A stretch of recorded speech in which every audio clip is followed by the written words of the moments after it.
Welcome to Noir Street. Like, subscribe, and stay with the mystery. Tell me, which part of the world are you watching from? Chapter 1. The new blade on a quiet morning in Riddle Street. The peaceful grounds of Willowmere Estate became the scene of a shocking murder. The victim, Richard Bell, was found beside the garden fountain with a gardener's knife nearby. Everyone believed the knife must be the murder weapon because it belonged to the estate's gardener. Detective Thomas Reed noticed something unusual before accepting the obvious explanation. The knife was perfectly clean, strangely sharp, and far too new for an old garden. I heard about it at 8:20, that Wednesday morning, while Nero Wolfe was deciding whether Fritz had browned the sausages sufficiently. Breakfast in the brownstone on West 35th Street was not merely a meal. It was a daily agreement between Wolfe and civilization. Fritz Brenner supplied scrambled eggs, corn cakes, sausages, honey, and coffee. Wolfe supplied judgment. I supplied appetite. The office telephone rang. A woman said, "I must speak with Nero Wolfe. My husband has been murdered." Her voice was controlled, but the control sounded temporary. "Your name?" "Lydia Bell." "My husband was Richard Bell of Willowmere Estate. Have you called the police?" "They are already here. They believe our gardener killed him." "Why call Mr. Wolfe?" Richard intended to consult him. "There is a sealed letter on his desk addressed to Nero Wolfe." That made it business. "What did your husband want?" He said, "Someone was manufacturing evidence against an innocent man." He would not explain further. "Hold on." I covered the receiver and went to the kitchen. Wolfe had divided a corn cake into 4 equal pieces. He disliked interruptions during meals, particularly interruptions involving death, since death rarely observed dining hours. "Richard Bell has been murdered," I said. "His widow says he left you a letter. I know the name, friend, number enemy. He publishes gardening books containing harmful advice about orchids." That was enough to explain Wolfe's interest. "His gardener has been accused. A pruning knife was found beside the body." Wolfe added honey to one section of the corn cake. "Has the gardener confessed?" Number. "Then the police possess a knife, not a solution. The widow wants you at Willowmere. She wants you. I have no intention of walking through wet grass." Bell owned a rare white lady's slipper. Wolfe stopped cutting. "You will leave after breakfast." I told Lydia Bell I would be there within an hour. Willowmere stood at the northern end of Riddle Street behind a wall, high enough to discourage both thieves and neighbors. The house was pale stone with green shutters and broad windows. Behind it stretched formal gardens, clipped hedges, gravel paths, a glass house, and enough lawn to support a private argument with nature. 2 police cars and an ambulance stood in the drive. A uniformed officer stopped me near the eastern garden. "Police business." Archie Goodwin, Nero Wolfe's office. He studied my card with the suspicion normally reserved for documents, printed by the bearer. Detective Thomas Reed came down the path. He was tall and lean, with iron grey hair and a face that treated smiles as unauthorized activity. "Who hired Wolfe?" he asked. "The widow May." "The victim tried. Dead men can't sign contracts. They also can't complain about the bill." Reed considered sending me away. Curiosity defeated him. "You may look, touch nothing." The fountain stood at the crossing of 4 gravel walks. 3 stone children held a broad basin while streams of water fell from carved jars. Richard Bell lay beside them. He was in his late 50s, heavy through the shoulders, dressed in grey trousers, brown walking shoes, and a dark morning coat.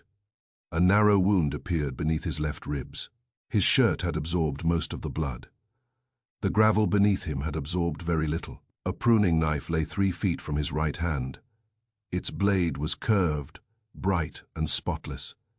The handle was smooth brown wood with a brass collar. The initials AP had been scratched into it. "Amos Pike," Reed said. "Head gardener for 23 years." I crouched without touching the knife.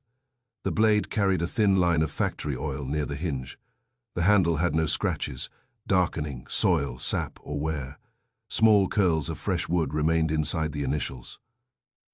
That knife has never cut a branch, I said. Pike says it isn't his. He would.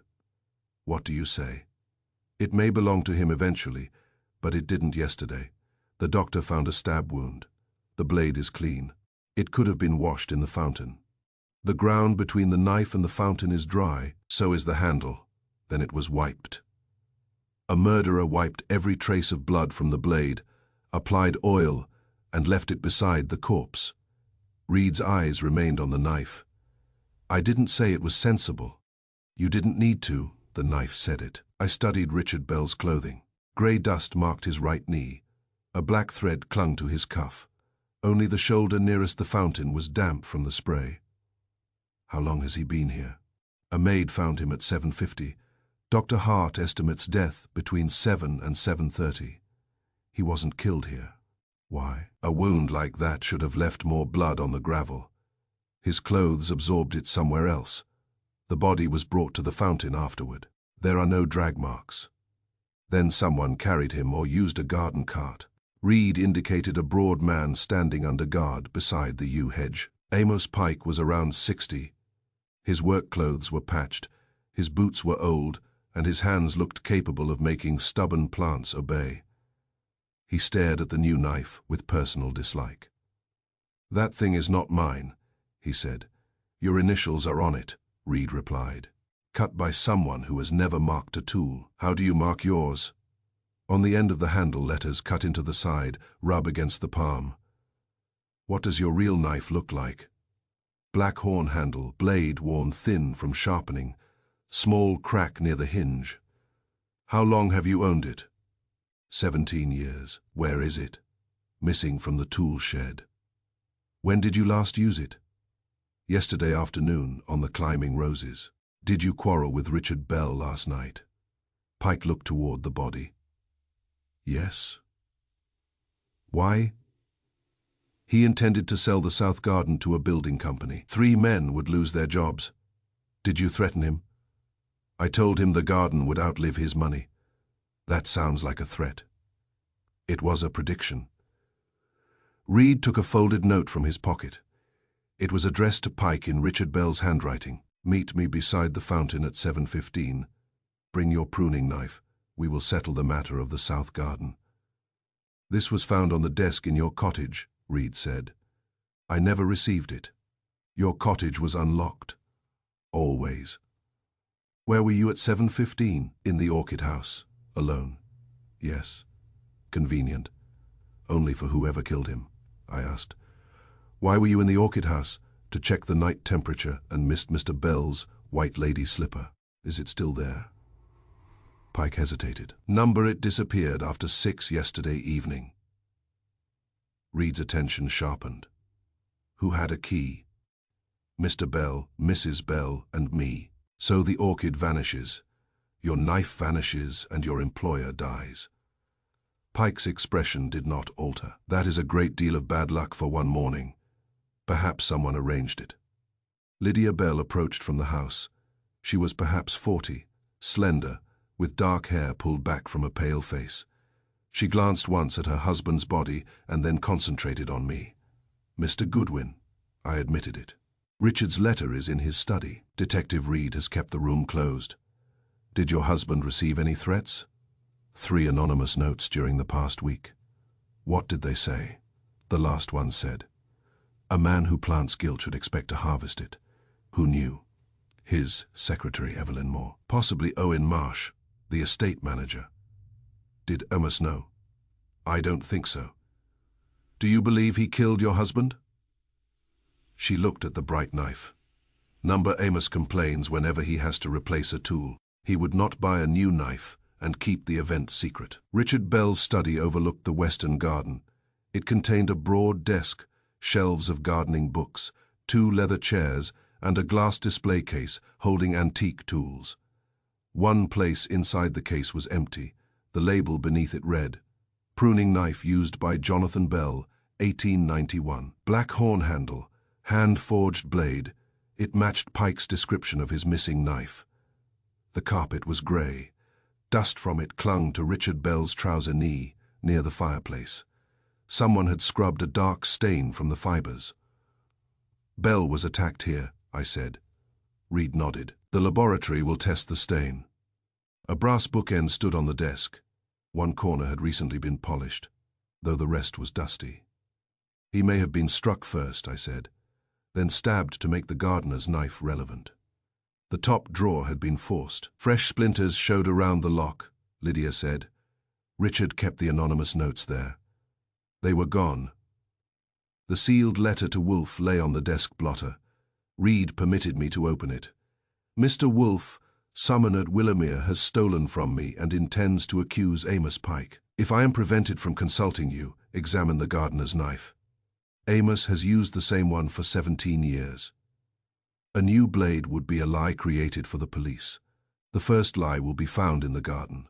The second lies beneath glass. Richard Bell Reed read it twice. He knew someone would plant a new knife. He suspected a plan. Why didn't he name the person? Perhaps he didn't know, or perhaps the missing notes did. Reed looked toward the glass display case. Beneath glass may mean the missing antique knife, or the orchid room. We went to the glass house with Pike.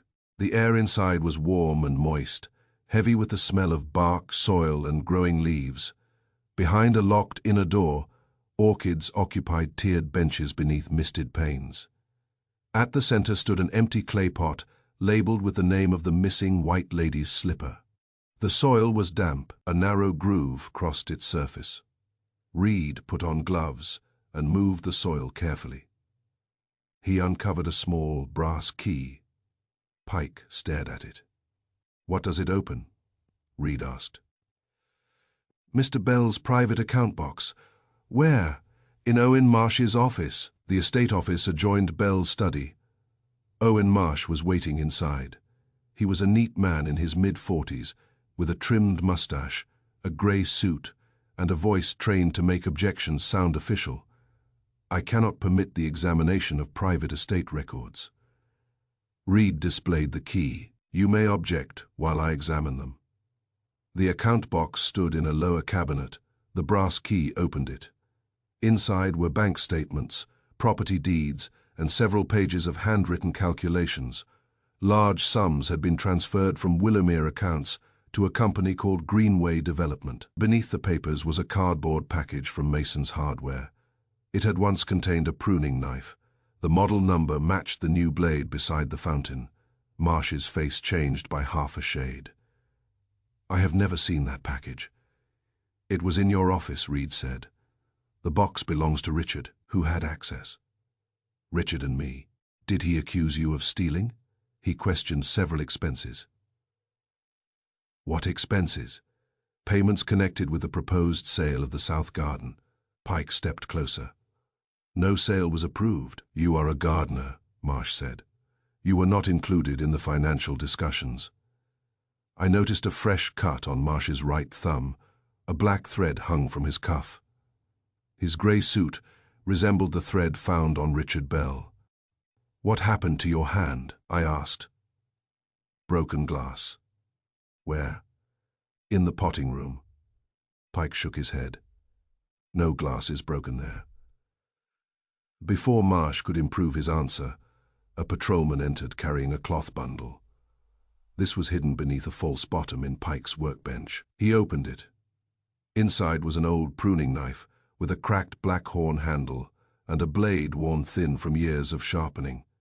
Its point was stained with blood. Pike stared at it. "That is my knife." Reed looked from the worn blade to the new package in Marsh's office. "The new knife may be false evidence. This one may be the murder weapon." I examined the stain. Blood covered only the final inch. The edges and hinge were clean. I telephoned Wolfe from Marsh's desk. He had completed his morning session in the plant rooms and was in the office. From the tone of his voice, the orchids had behaved better than the people at Willowmere. I described the body, both knives, the missing orchid, the hardware package, the account transfers, Marsh's cut thumb, and the blood-stained point. Was the old knife fully open when found? Wolfe asked. "Yes." "Is there blood inside the hinge?" "Number. Then it probably did not enter the body."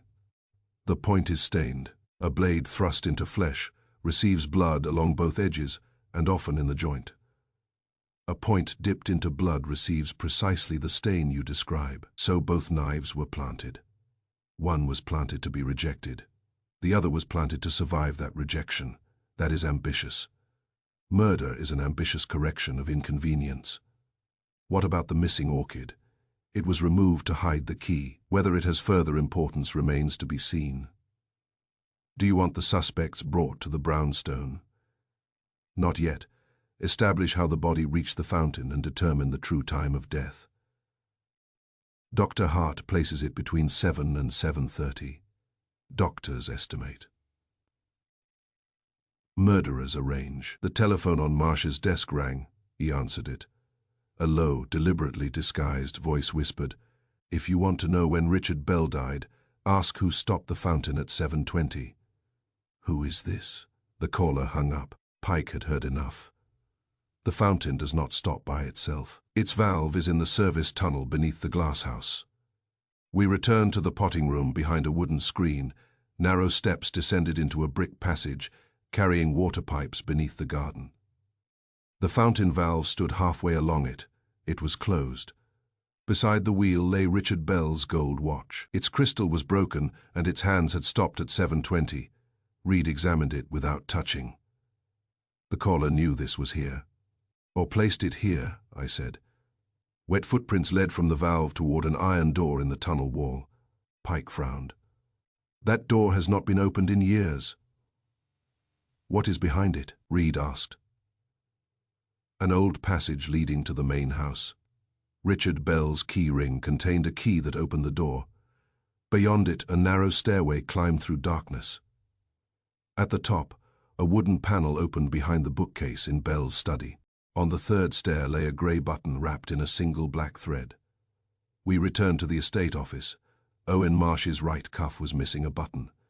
Reed placed the recovered button beside it. The size and thread matched Marsh, looked at the button and then at the passage entrance.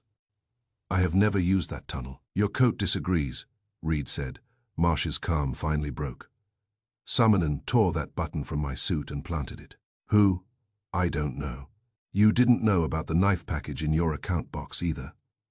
Number, or the false transfers. They were authorized expenses. Or the broken glass that doesn't exist.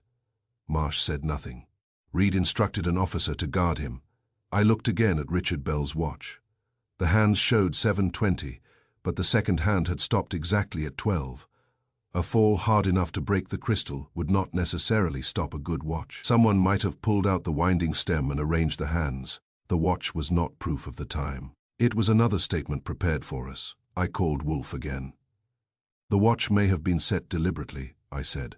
The new knife was planted. The old knife was planted. Pike's meeting note was planted. Marsh's button may have been planted. This garden is producing more evidence than vegetables.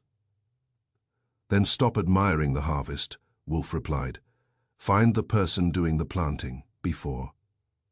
I could answer, Reed called from inside the secret passage. He had found something behind the wall panel, a narrow smear of blood leading toward Bell's study. Pressed into it was the clear outline of a woman's shoe. Lydia Bell stood in the doorway behind us. Her shoes were the same size and pattern. Chapter 2.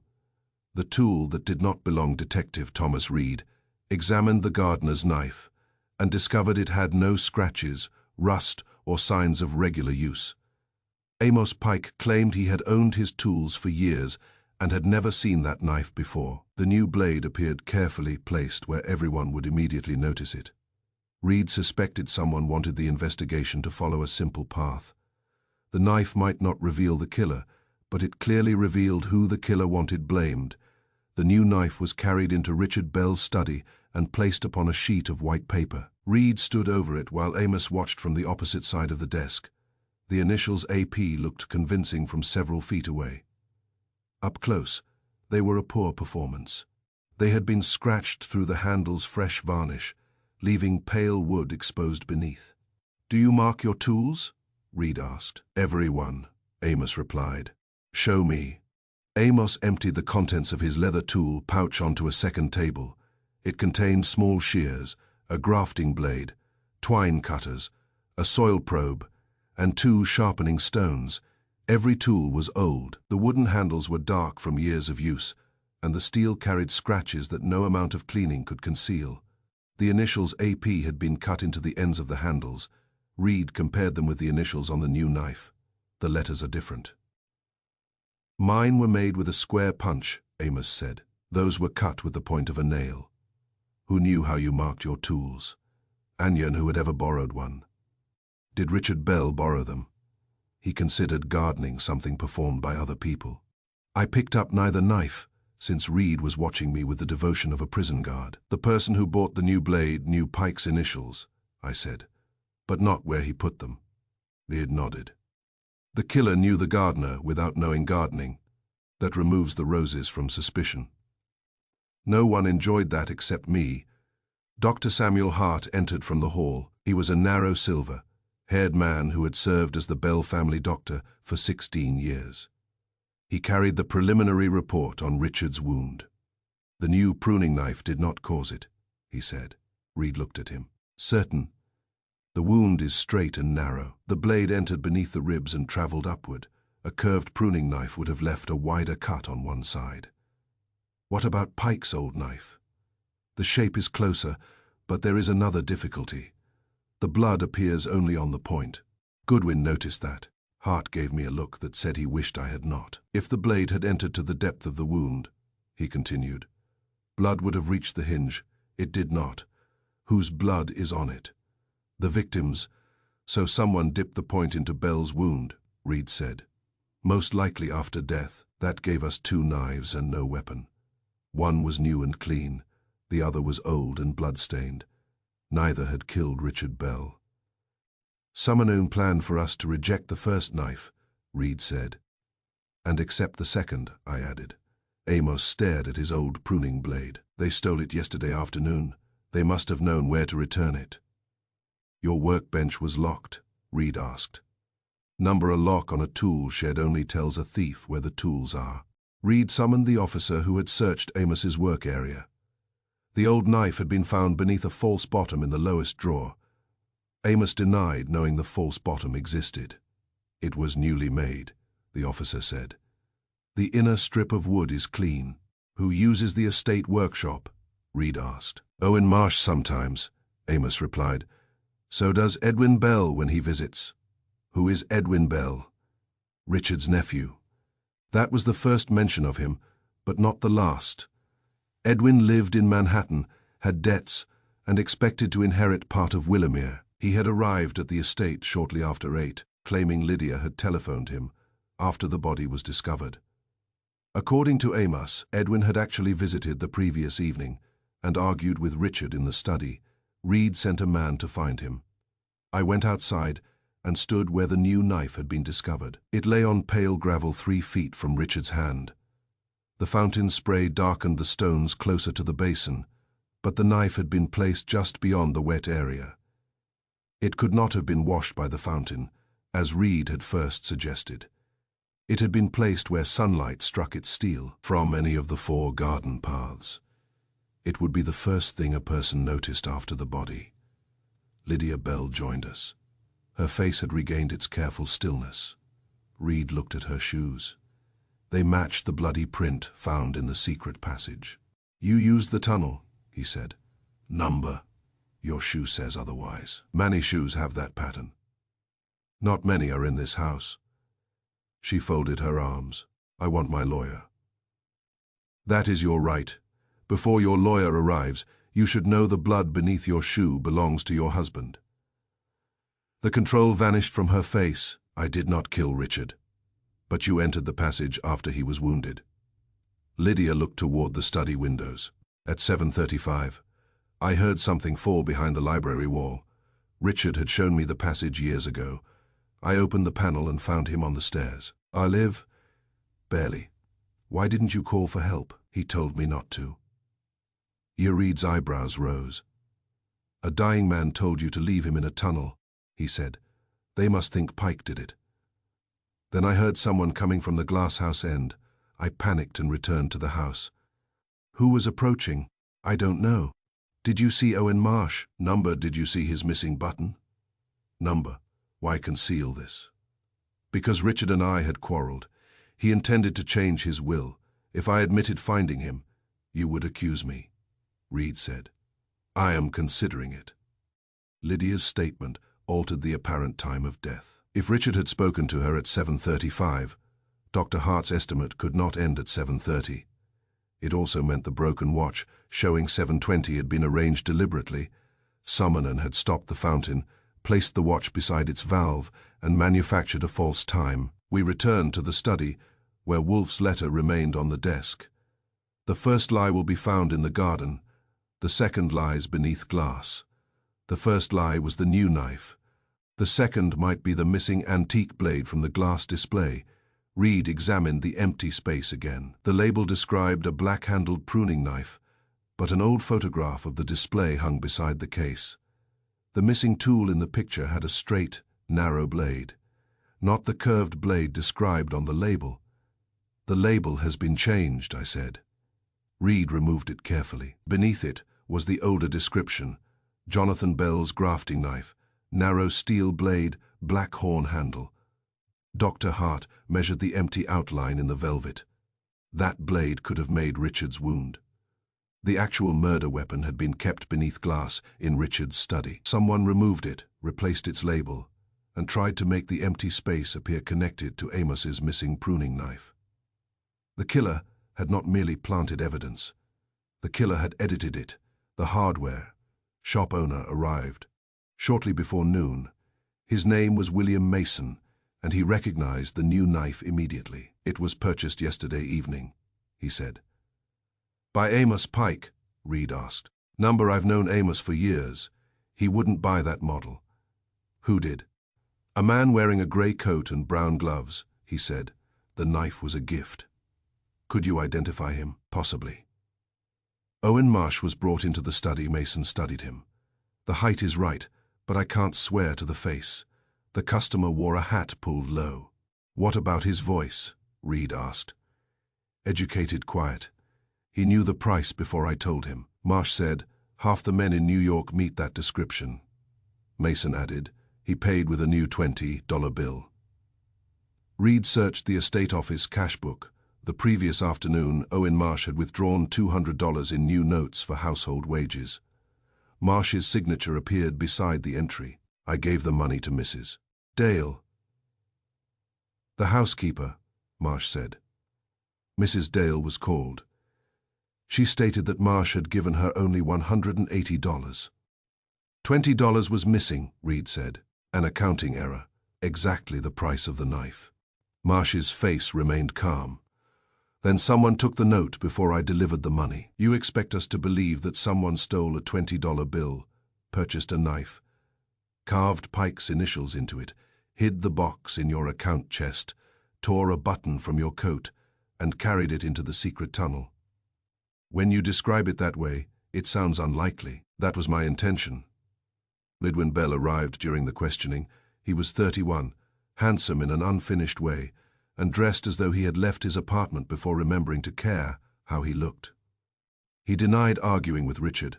Amos said, I heard you through the study window. Widwin's expression hardened. My uncle refused to release money from my trust. That was a family disagreement. Where were you between 7 and 8? Reed asked. At home. Alone. Yes. You know the estate workshop. I used it as a boy. Did you know about the false bottom in Amos's workbench? Reed showed him the new knife. Edwin looked at it and then at Pike. That isn't Amos's. His answer came too quickly. How do you know? Reed asked. Because his had a black handle. You said you knew nothing about the tools. I remembered. Reed's eyes narrowed. I telephoned Wolfe and gave him the new developments.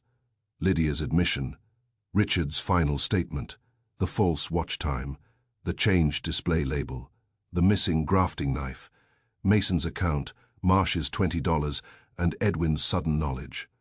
Wolfe listened without interrupting. Richard said, They must think Pike did it, he asked. According to Lydia. Not, he wants them to think Pike did it. They. You believe her?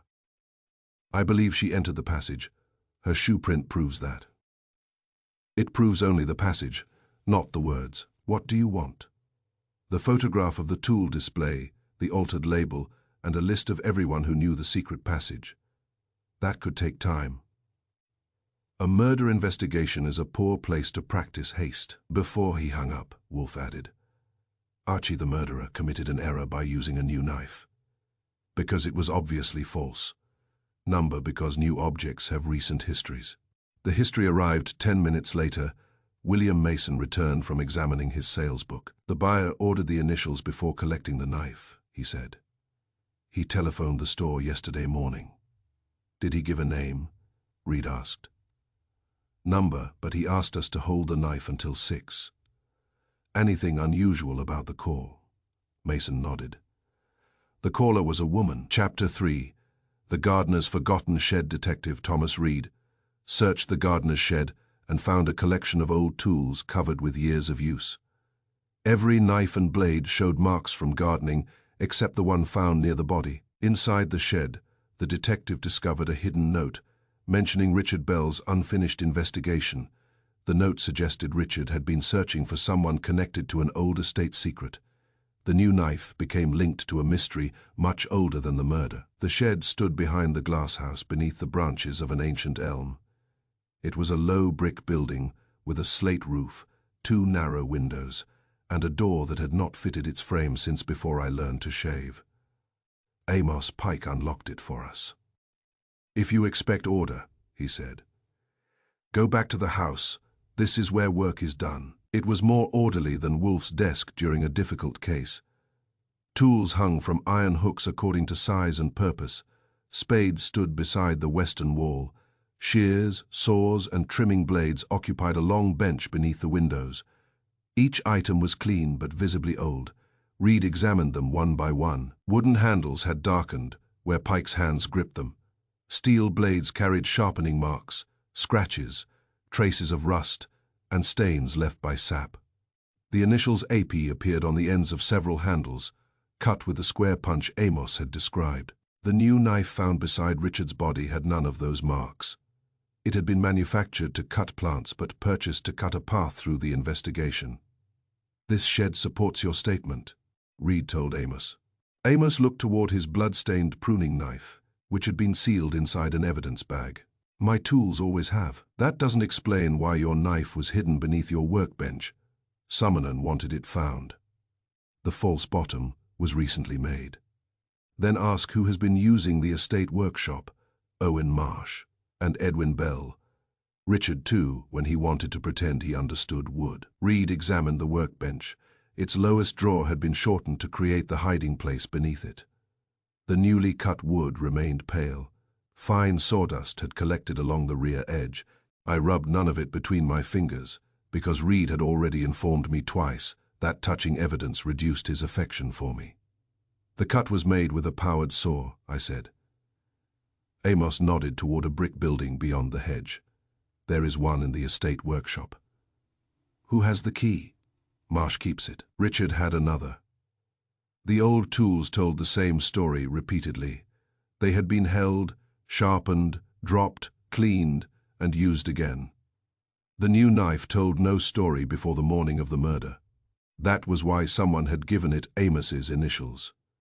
Reed moved to a tall cabinet at the back of the shed. It contained gardening records, seed packets, old account books, and folded plans of Willowmere.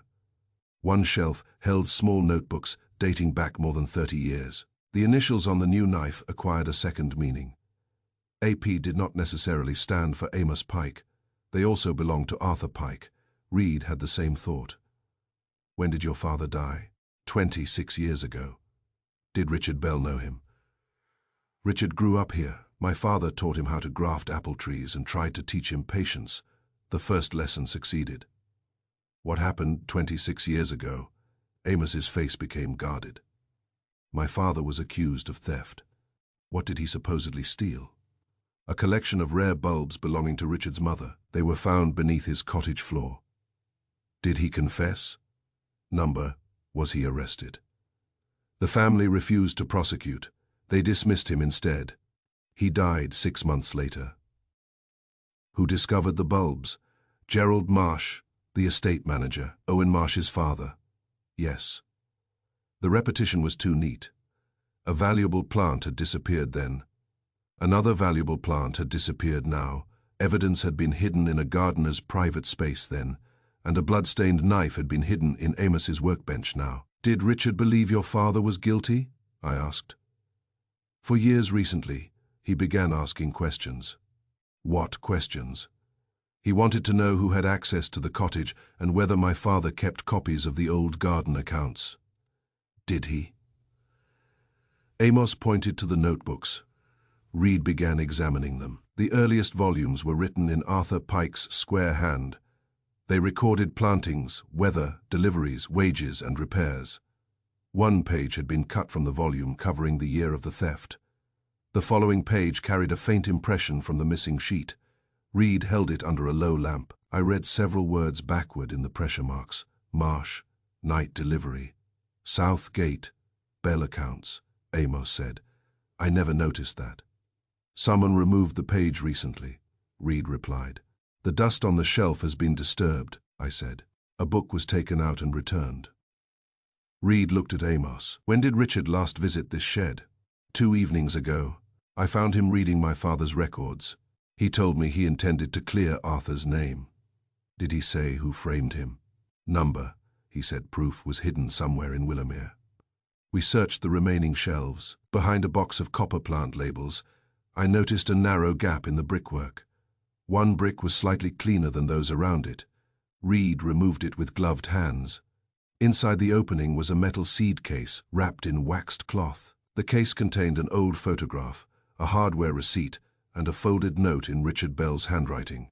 The photograph showed 3 young men standing beside the Willowmere fountain. Richard was easy to recognize despite his age. Beside him stood a younger Amos Pike and a thin, fair-haired man identified on the back as Owen Marsh. Owen was holding a pruning knife. Its wooden handle appeared new. Reed unfolded Richard's note. Amos, your father was innocent. The bulbs were placed beneath his cottage floor by someone who needed him removed from Willowmere. Arthur had discovered false payments in the garden accounts and recorded a night delivery through the south gate. Gerald Marsh destroyed the page and accused him of theft. Owen knows what his father did. I believe he has continued the same scheme through Greenway Development. If anything happens to me, do not trust evidence carrying the initials AP the letters were used once to condemn Arthur. They may be used again to condemn Amos, fiend the original Southgate ledger. It proves who owned the land before Willowmere claimed it. Richard Bell Amos read it without speaking. His weathered face remained still, but his hands closed into fists. Reed examined the hardware receipt. It was 26 years old and nearly illegible. But one line remained clear. One pruning knife, initials AP added at customer's request. The purchaser's name had been torn away. The same trick, I said. Someone bought a new knife 26 years ago and marked it with Arthur Pike's initials. Why? Reed asked. To make the gardener appear connected to whatever happened at the south gate. Amos stared at the photograph. My father told me he had never seen the knife. No one believed him. And now you're saying the same thing, Reed replied. Yes. The new knife beside Richard's body was not an original idea. It was a copy of an older piece of false evidence that reduced the possible murderer to someone who knew the Willowmere secret. Owen Marsh knew it. Richard had known it. Amos had known part of it. Someone else had known enough to repeat it. We carried the papers to the main house. Owen was still under guard in the estate office. When Reed placed the photograph before him, he looked at his younger image without surprise. That was taken after a school cricket match, he said. You were holding a new pruning knife. So, it carried Arthur Pike's initials. I don't remember. Your father purchased it. You cannot know that. Richard Bell believed it. Richard believed many things during his final week. Reed placed the note beside the photograph. Why did your father want Arthur Pike removed? Owen's expression hardened. I will not answer accusations against a dead man. Then answer one against yourself. Did Richard discover you were moving estate money into Greenway Development? I managed legitimate investments. Did those investments depend upon selling the South Garden? Yes. Who actually owns that land? Owen did not answer. Reed leaned forward. The original Southgate ledger may prove Willowmere never owned it. Without the sale, Greenway collapses and your missing money becomes visible. Owen looked toward the door. You are building a theory from a gardener's notebook and a dead man's suspicions. That is still more than you have offered. I telephoned Wolfe.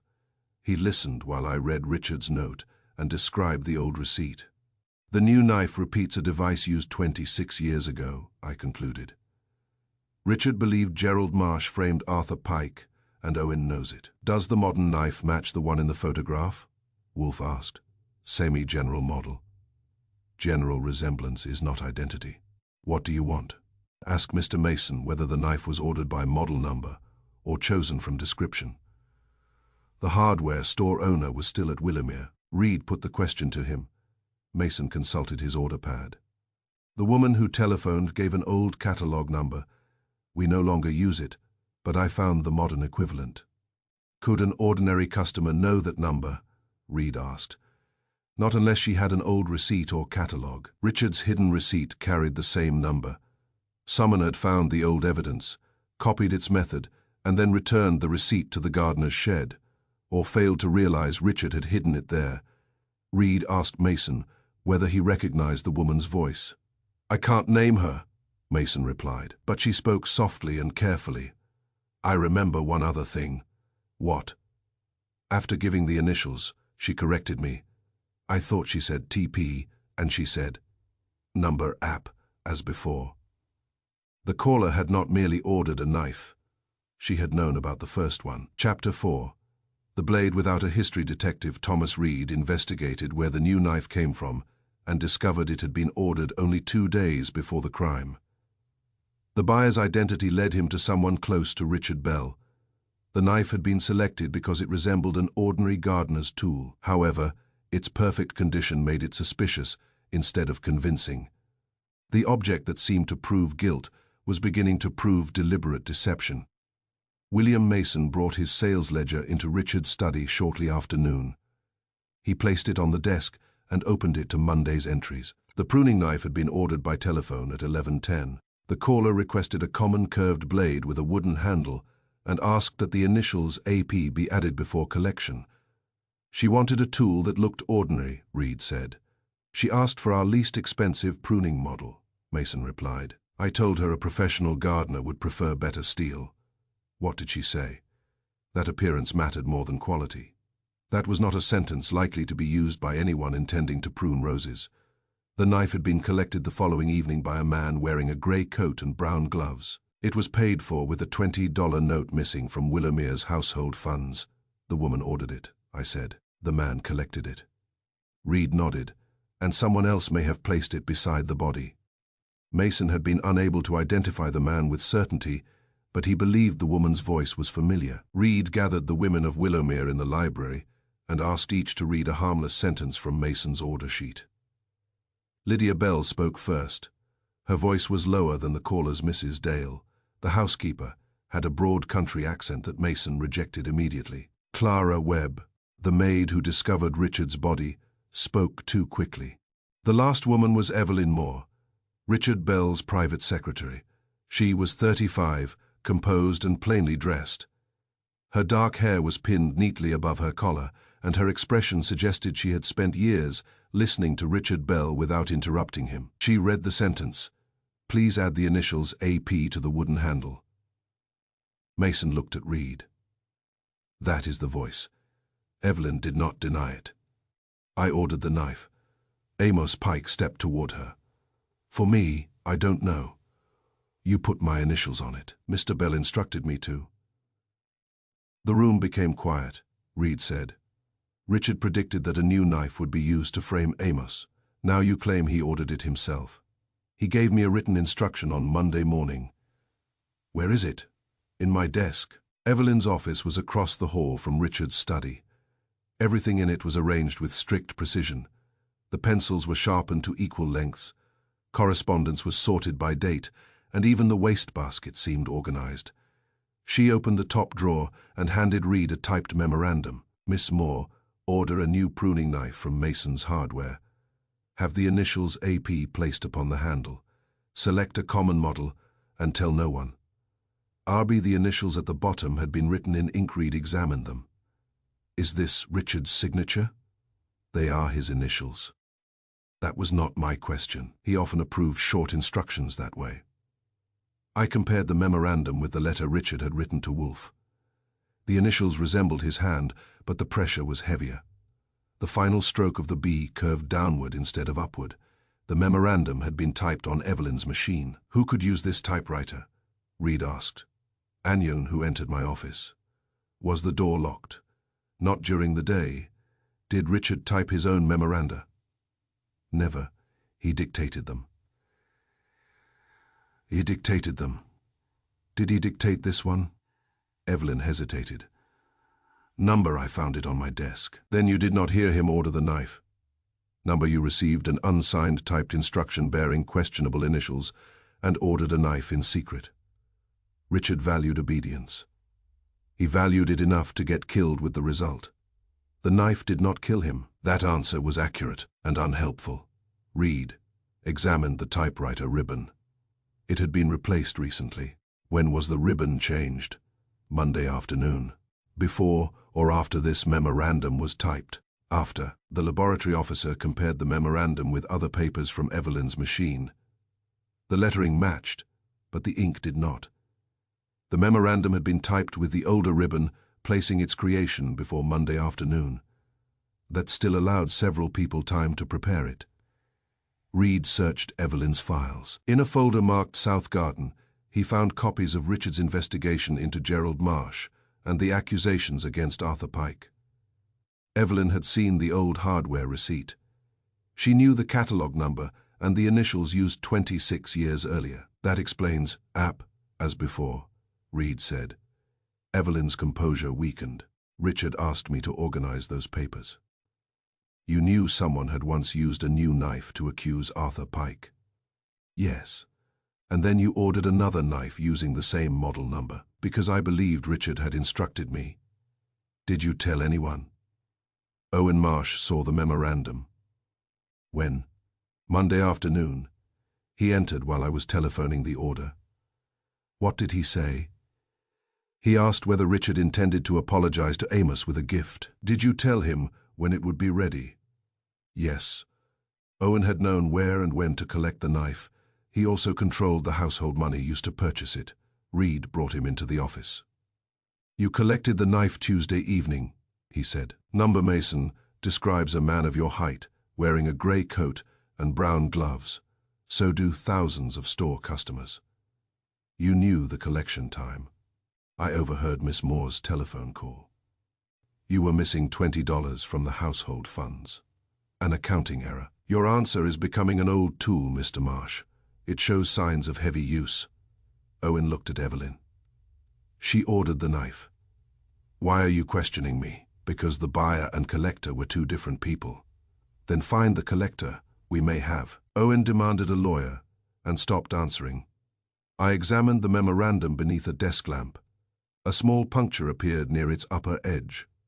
Another Willowmere document carried the same mark, the false meeting note found in Amos's cottage. Both sheets had once been fastened by the same narrow paper spike.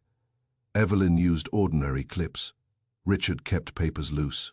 Owen Marsh's office contained a brass correspondence spike. Reed tested the holes. They matched its point exactly. The knife instruction and Pike's meeting note were prepared in Marsh's office, he said.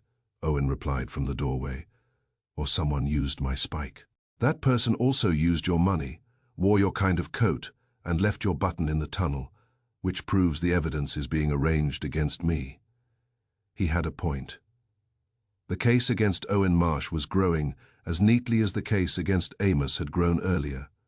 Someone who had created one false trail could create another. I telephoned Wolfe and described the knife's brief history. Miss Moore ordered it, I said. Marsh probably collected it. The memorandum ordering the purchase and Pike's false meeting note were both placed on Marsh's paper spike. Probably is a shelter for weak conclusions, Wolfe replied. The knife passed through at least 2 hands. 3. Someone ordered it, someone collected it, and someone placed it beside the fountain. Those could be the same two people.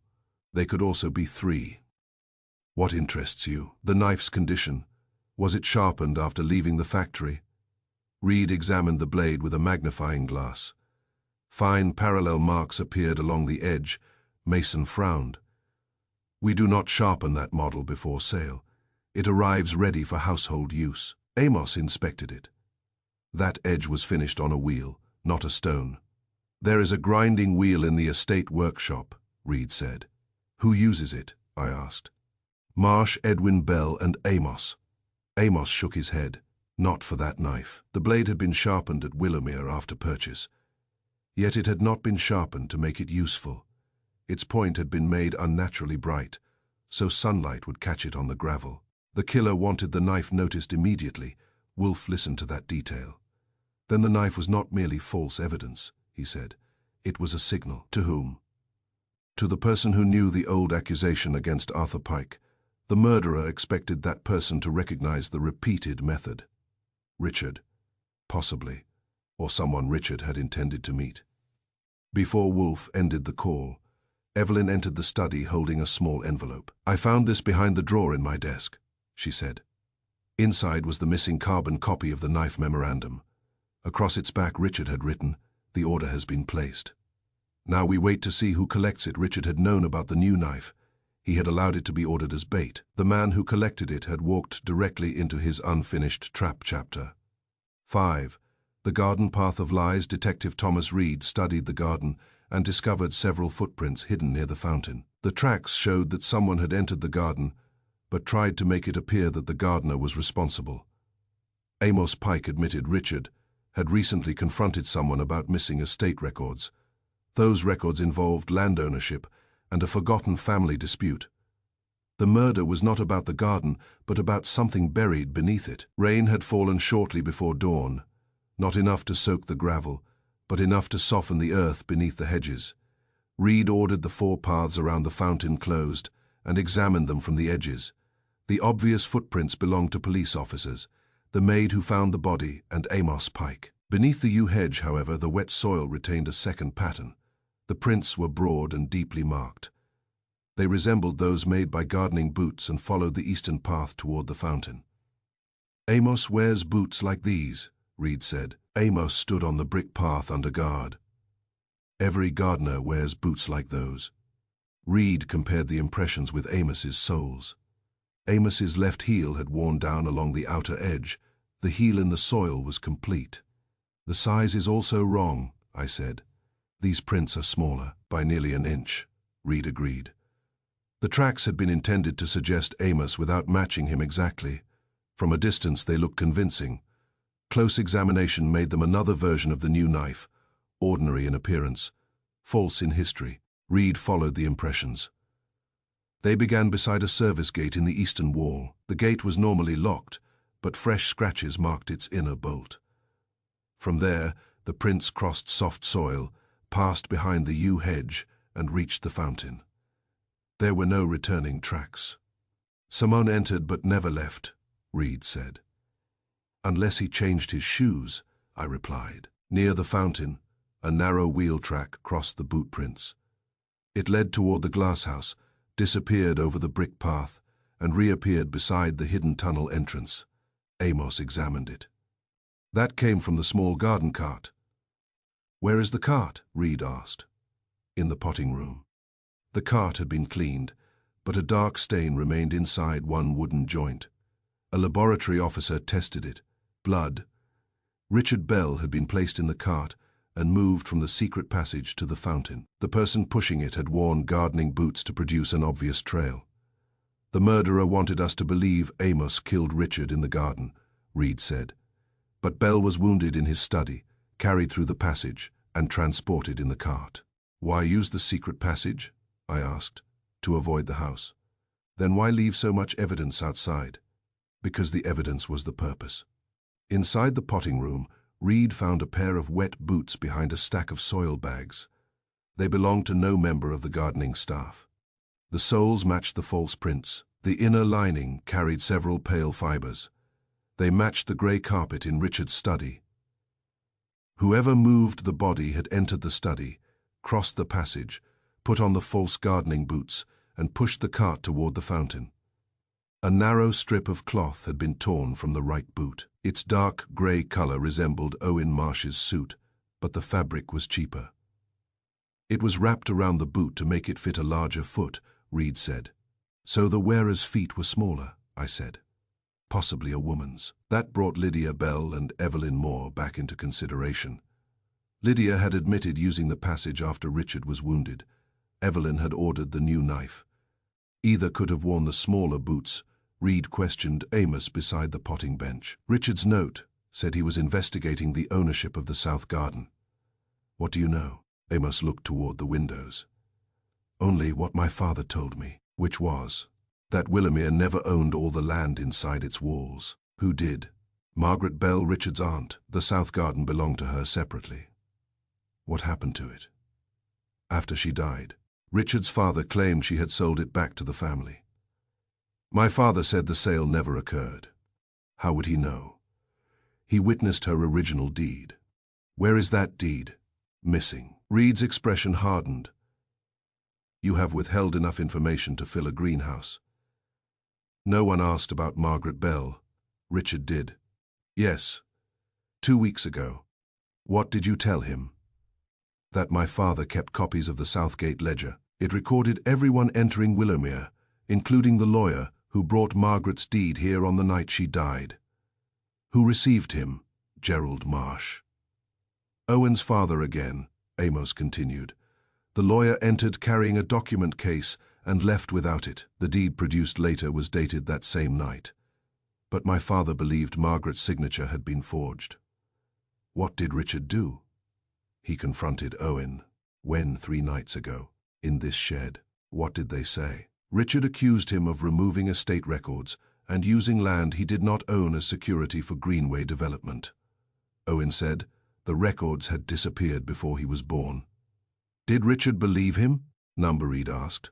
Who inherited Margaret's property if the sale was false? Her daughter, Ellen Moore. The surname held the room still for a moment. Evelyn Moore? I asked. Ellen was Evelyn's mother. Evelyn was not merely Richard's secretary. If the original deed survived, she might own the South Garden. Reed brought her to the shed. She did not deny the relationship. My mother spent years trying to prove that Margaret never sold the land, she said. The Bell family called her a liar. Why work for Richard? Reed asked. Because he contacted me 6 years ago. He said he wanted to correct what his father had done. Did he? Not until this month. He needed proof. The missing records? Yes. Did you order the knife because Richard told you to set a trap? I believe the memorandum was his. Later, he admitted he knew about it and wanted to see who collected the knife. Why didn't you tell us about your claim to the land? Because Richard was murdered. The morning he planned to announce it. That gives me a motive, whether I wanted one or not. It was a sensible answer, which did not make it true. I telephoned Wolfe. He listened while I described the false footprints. Bloody cart, smaller boots, Southgate ledger, and Evelyn's claim. Where did Arthur Pike hide important objects? Wolfe asked. In the shed wall. He hid Richard's note there. Would he hide the original deed in the same place? Probably not. Precisely. Ask Mr. Pike what his father meant when he said the garden would keep what the house denied. I repeated the phrase to Amos. His eyes moved toward the southern lawn. My father said that once after he was dismissed. What did he mean? There is an old stone sundial in the South Garden. He repaired its base shortly before the accusation against him. We went there. The sundial stood inside a circle of dead rose bushes. Moss covered its stone base. On one side, almost hidden beneath the growth, were the initials AP.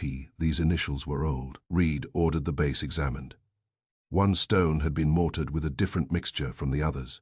Amos loosened it carefully. Behind it was a narrow iron box. The lock had rusted away. Reed opened the lid. Inside lay Margaret Bell's original deed, the missing Southgate ledger, and a sealed letter addressed to Ellen Moore. The deed left the entire South Garden to Margaret's daughter and her descendants. Evelyn Moore was the lawful owner. The ledger showed that Gerald Marsh had received the document case on the night Margaret died. It also recorded a payment from Richard's father the following morning. A final folded sheet had been added recently in Richard's handwriting. Owen knows the land is not ours. He borrowed against it through Greenway Development. Tomorrow, I will return the deed to Evelyn and inform the police. Beneath the writing was a dark brown stain. Dr. Hart examined it. Blood, he said. Reed looked at Evelyn. This box was opened recently. Yes, she admitted. Richard and I found it 4 days ago. Who else knew?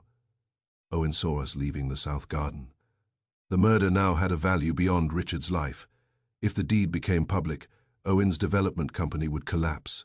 His borrowed money would vanish, and the old fraud committed by his father would be exposed. Reed turned the ledger to its final page. Samanon had cut away the latest entry. Only the pressure of the missing words remained. I held the page toward the light. 3 fragments could still be read. New knife, 7:20. Ask Lydia. Before Reed could speak, a shout came from the direction of the house. A police officer ran toward us. Mrs. Bell is gone. Gone where? Reed demanded. We found the library panel open. She entered the secret passage and locked the door behind her. Amos looked toward the underground route. That passage ends beneath the South Garden, directly beneath the place where Richard had hidden the deed. Chapter 6.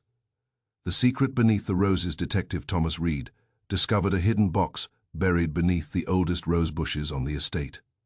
Inside were documents, proving someone had altered important records many years earlier. Richard Bell had planned to reveal the truth before he was murdered. The killer placed the new knife beside his body to create a quick and believable explanation. The garden itself was hiding the secret someone wanted protected. Lydia Bell had not gone far. The secret passage beneath the house continued under the southern lawn before ending at a stone stairway behind a row of climbing roses. Reed found the iron door open and followed a trail of damp shoe prints into the garden. We discovered Lydia kneeling beside the oldest rosebed with a small spade in her hands. Soil covered her sleeves. A narrow wooden box lay exposed between the roots. 2 officers approached her. I am not trying to escape, she said. Reed looked at the open passage, the spade, and the box. You have chosen an unusual method of remaining available. Richard told me something was buried here. When? Last night. Why didn't you mention it? Because it concerns my father. That offered a reason, but not an excuse. The roses had been planted more than 60 years earlier. Their heavy roots twisted through the earth like buried rope. One bush had recently been lifted and returned to the ground. Its leaves were beginning to curl from the disturbance. Amos Pike examined it with visible anger. Whoever dug here cut the main root. Can you tell when? Reed asked. Within the past week. Richard and Evelyn had found the deed box beneath the sundial 4 days earlier. This second hiding place had been opened during the same period.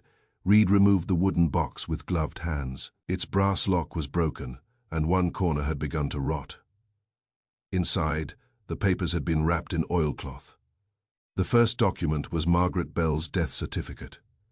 The second was the supposed deed selling the South Garden to Richard's father, according to the deed. Margaret had signed it on April 18th. According to the death certificate, she had died on April 16th. A dead woman sold the land 2 days after her death, I said. Reed examined the notary's seal. Who certified the signature? Lydia closed her eyes. My father, Henry Cole. Was he the Bell family lawyer? Yes. The box also contained Henry Cole's private register. Its original page for April 18th had been removed and replaced. The replacement was written in different ink and on paper manufactured several years later. Samanon had altered both the estate records and the lawyer's register to make the false sale appear legal. Beneath the register lay a letter signed by Gerald Marsh, Owen's father. Henry Arthur Pike saw the original deed delivered through the south gate. He also recorded my meeting with Margaret's lawyer. Unless he is removed from Willowmere, he will eventually expose us. Richard Bell's father has agreed that the missing bulbs will provide sufficient cause. Use the new knife if further evidence is required. The initials will be understood. The old accusation against Arthur Pike had never been about stolen plants. It had been designed to silence the only witness who knew Margaret's deed existed. Amos read the letter twice. My father died believing no one would clear his name. Lydia looked at him. My father helped destroy him. I am sorry. Amos folded his arms. Your sorrow arrived after both men were buried. Reed continued through the papers. A second letter had been written by Henry Cole shortly before his death. Gerald altered the deed and paid me to certify Margaret's signature. I concealed the true register and death certificate beneath the roses. If the Bell family attempts to sell the South Garden, these documents must be given to Margaret's heirs. The final document was recent. It was a memorandum from Richard Bell to Inspector Thomas Reed. I have confirmed that the South Garden deed was forged. Owen Marsh knew this when he used the land as security for Greenway Development. He removed funds from the Willowmere accounts to protect that company. Tomorrow morning I will surrender the estate records and restore the land to Evelyn Moore. Richard had intended to meet Reed at 10. He had died before 8. This gives Owen two motives, Reed said. Exposure of his father's fraud and exposure of his own theft. Lydia rose slowly. It gives me one as well. Reed looked at her. My father's name would have been destroyed, she continued. Richard told me he intended to release every letter. Did you ask him not to? Yes. Did you threaten him? I told him that exposing the dead would not help the living. What did Richard say? That truth did not become less necessary, because it arrived late.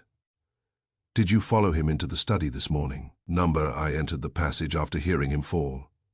Why return to the roses? To remove my father's confession before you found it.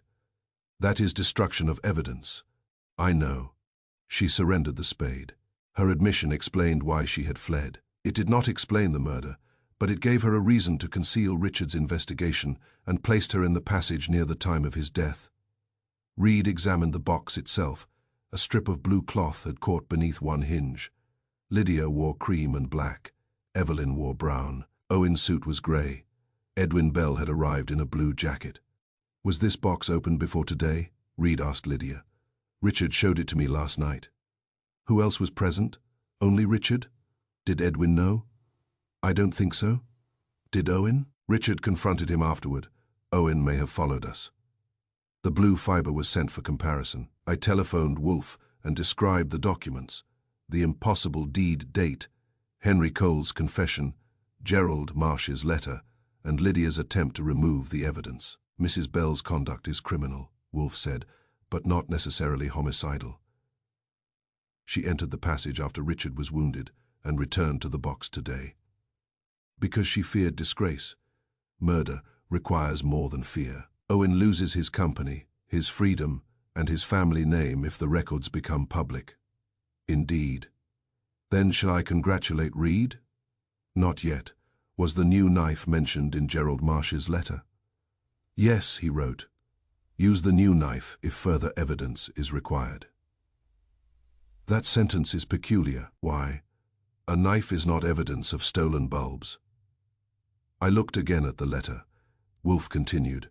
The phrase may have referred to another event. Determine what happened after Arthur Pike was dismissed. Amos supplied the answer. 3 weeks after his father left Willowmere, Margaret Bell's former lawyer had been attacked outside his office. A new pruning knife marked AP was found nearby, first to support the accusation against Arthur, then to frighten the lawyer. And now a third time, Wolfe said. The present killer repeated a family method. That still points toward Owen. It points toward someone who read Gerald Marsh's letter. Richard, Lydia, Evelyn, and possibly Owen. Precisely, knowledge is not identity. Reed searched the soil surrounding the box. Beneath a cut rose root, he found a small glass tube with a silver cap. Dr. Hart identified it as a container used for preserving ink samples. The tube held dark blue ink matching the alterations in Henry Cole's register. Some unknown had recently tested the forged entry. A fingerprint remained on the silver cap. It did not belong to Lydia or Richard. It belonged to Evelyn Moore. Reed confronted her in the library. Evelyn stared at the tube. I examined the ink 4 days ago. Why conceal that? I wanted proof before accusing Owen. Did Richard know? Yes. Did you show the documents to anyone else? Reed placed Gerald Marsh's letter before her. You read this? Yes. So you knew exactly how a new knife had been used to blame Arthur Pike. Evelyn's voice remained steady. I also knew Amos was innocent. You ordered the modern knife because of the memorandum left on my desk. You knew its instructions repeated the old crime. That is why I warned Richard. When Monday evening, before or after the knife was collected? Before. Reed leaned closer. Then why did Richard allow the collection to happen? Because he wanted to see who came for it. Who did? Evelyn looked toward the hallway. I followed the man from Mason's Hardware back to Willowmere. Was it Owen Marsh? Who was it? Goodwin Bell. At that moment, Edwin entered the library wearing the same blue jacket, from which the fiber beneath the buried box had been torn. Chapter 7. The person who bought the blade, Thomas Reed, followed the purchase record of the knife and discovered that it had been collected by someone who knew Willowmere Estate. Well, the buyer wanted the blade to appear connected to the gardener's daily work and understood where it should be placed. However, the killer made one important mistake by choosing a tool that had no history.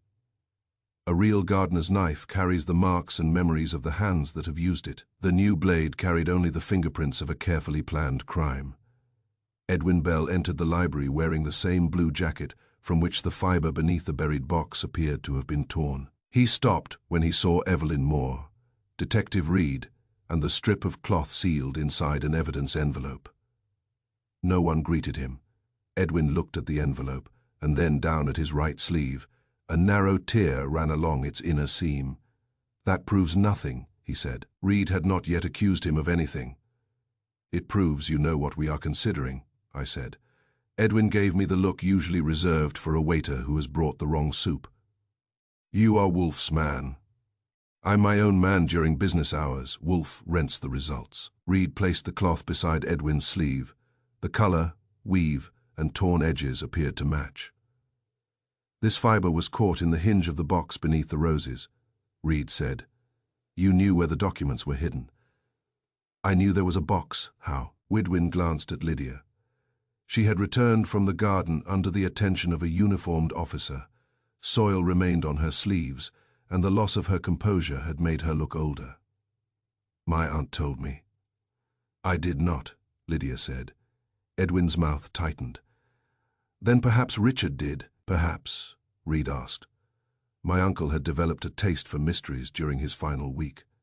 He made half statements and expected everyone else to admire them. Did he show you the box? Did you open it? Goodwin looked again at the torn sleeve. Lies are useful only while the evidence is polite enough to cooperate. The blue fiber had become rude. I followed him, he said. When? Monday evening he left the study through the hidden panel. I waited, then followed him into the passage. He went beneath the south garden and opened the rose bed. Was he alone? Lydia was with him. Lydia's face did not change, Edwin continued. After they returned to the house, I opened the box myself. You read the papers? Enough of them. Enough to know that Margaret Bell's deed had been forged. Yes, and that part of Willowmere belonged to Evelyn Moore. Yes. And that exposing the forgery would damage the estate you expected to inherit. Goodwin turned toward Evelyn. I expected to inherit money, not a lawsuit. You also expected Richard to release money from your trust. Reed said he refused. That had nothing to do with his death. It had enough to do with life to produce an argument Tuesday evening. It was an argument, not a murder. Reed held up the evidence envelope. How did your jacket tear? The hinge caught it while I was replacing the papers. Did you take anything? Numbered. Did you see Gerald Marsh's letter describing the new knife marked AP? Goodwin hesitated. Yes. That answer connected him to more than the box. It connected him to the old method used against Arthur Pike and to the modern knife placed beside Richard's body. Evelyn stepped forward. I saw Edwin collect the new blade from Mason's Hardware. Goodwin swung toward her. You followed me. Richard asked me to watch the store. He asked you. He knew the knife order was false. He wanted to discover who would collect it. Goodwin stared at her for 3 seconds and then laughed without amusement. My uncle arranged a trap and used us all as bait. You collected the knife, Reed said. Goodwin walked to the window and looked toward the garden. The fountain continued to run as though it had not spent the morning participating in a murder. Yes, he said, I collected it. Why deny visiting Mason's Hardware? Because a man carrying debts, expecting an inheritance, and purchasing a knife found beside his murdered uncle is not likely to receive the benefit of careful interpretation. That depends upon his explanation. I received a note at my apartment Tuesday afternoon. From whom? It appeared to be from Richard. What did it say? Goodwin reached inside his jacket. Reed's hand moved toward him. Slowly. Goodwin removed a folded sheet and placed it on the library table. The message was brief. Edwin, collect a parcel reserved at Mason's Hardware at 6. Take it to the Willowmere workshop and sharpen the edge until it catches the light. Leave it in the 3rd drawer beneath the grinding wheel. Speak to no one, particularly Amos. This concerns the wrong done to Arthur Pike. A $20 bill had been folded inside the note. The money explained how a note from Willowmere's household funds had reached the hardware store.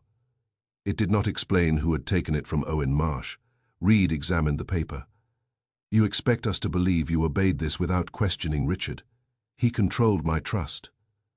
So when Richard asked for a small service, I performed it. I hoped he might become generous. You sharpened the knife. Yes. Why? The note told me to make the edge catch the light. I thought Richard intended to expose whoever had repeated the old accusation against Arthur. I had read Gerald Marsh's letter by then. You did exactly what the murderer needed, I said. You collected the knife, paid with Owen's missing money, carried it to Willowmere, and sharpened it until anyone near the fountain would notice it. Goodwin's face darkened. I did not take it into the garden. What happened after you left it in the workshop? I went to the house and argued with Richard. When I returned to the workshop, the knife was gone. What time? Around 7, Tuesday evening. Yes. Who knew you had placed it there? Whoever wrote the note. Reed sent an officer to Edwin's apartment to confirm when and how the message had arrived. Another officer carried the note to the laboratory for comparison with the false memorandum given to Evelyn and the false meeting note placed in Amos Pike's cottage. I telephoned Wolfe. He answered, after Fritz informed him who was calling. It was 12 minutes past 4, which meant Wolfe had completed his afternoon session with the orchids, and was probably behind his desk with beer. His schedule had survived Richard Bell's murder better than Richard Bell had. Goodwin collected the knife, I said. Evelyn followed him from the store. He admits sharpening it in the estate workshop. Indeed. He claims he received a note from Richard, along with the missing $20. Did Richard write it? The initials resemble his, which has become a reliable reason to doubt them. Read it. I did. Wolfe made a dissatisfied sound. What? I asked. The instruction is theatrical. So is a bright knife beside a fountain. Precisely, Mr. Bell was attempting to identify the person who collected the blade. He would not instruct that person to sharpen it, conceal it, and tell no one. That would transform observation into collaboration. Then Edwin was manipulated. Obviously. By Owen. Opwe. You are again trying to reward abundance. Evidence against Mr. Marsh has become so plentiful that it has lost value. He had the money, the office, the paper spike, the account fraud, the missing button, and the motive. And because the murderer wished you to recite that list, you continue to oblige. I looked through the library doorway. Owen Marsh was sitting under guard in Richard's study, maintaining the expression of an honest banker, forced to wait for an apology. What interests you? I asked. The knife. We have spent 7 chapters interested in the knife. You have spent them looking at it.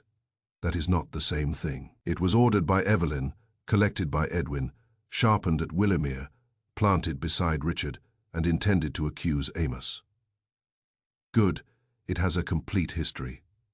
A short one. Exactly.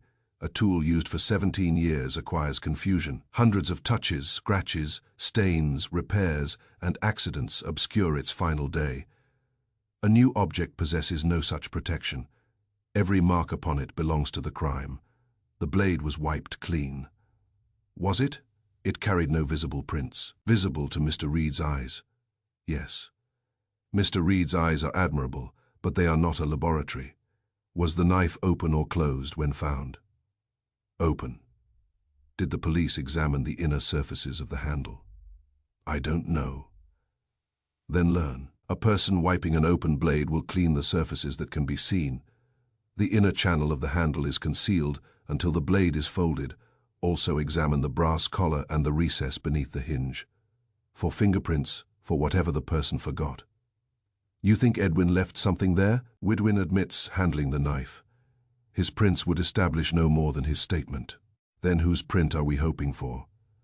If I knew, I would not require the examination. He hung up. I found Reed in the estate office comparing Edwin's note with the other false instructions. Wolfe wants the knife examined again. It has been examined. That is what I told him. He survived the insult. For what? The inner channel of the handle, the brass collar, and the recess beneath the hinge. Reed considered it. Then telephoned the laboratory. While we waited, he reconstructed the knife's brief existence. The order had been placed from Evelyn Moore's office at 11:10 Monday morning. Evelyn had used an old catalogue number found in Richard's investigation papers because the forged instruction directed her to do so.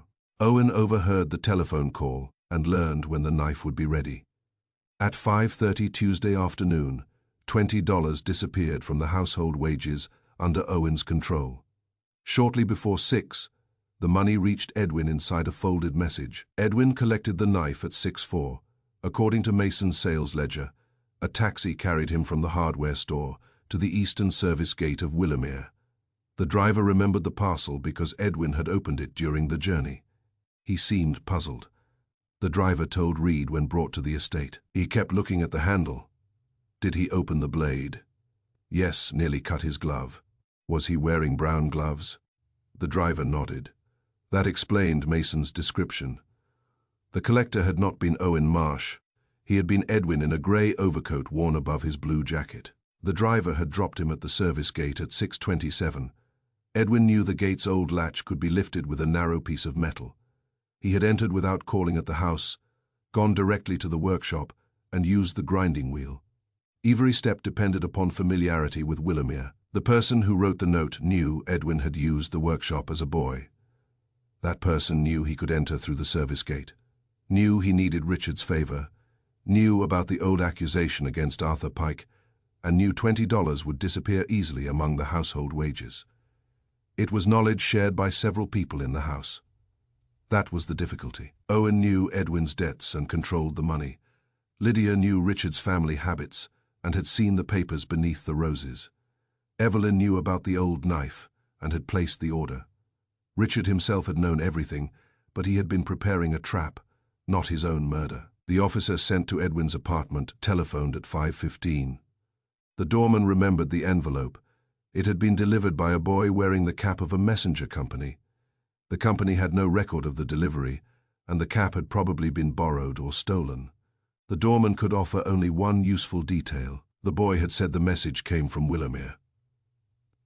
That reduces the possibilities to everyone we were already considering, Reed said. Progress should never be allowed to become too exciting. He ignored me and examined the envelope.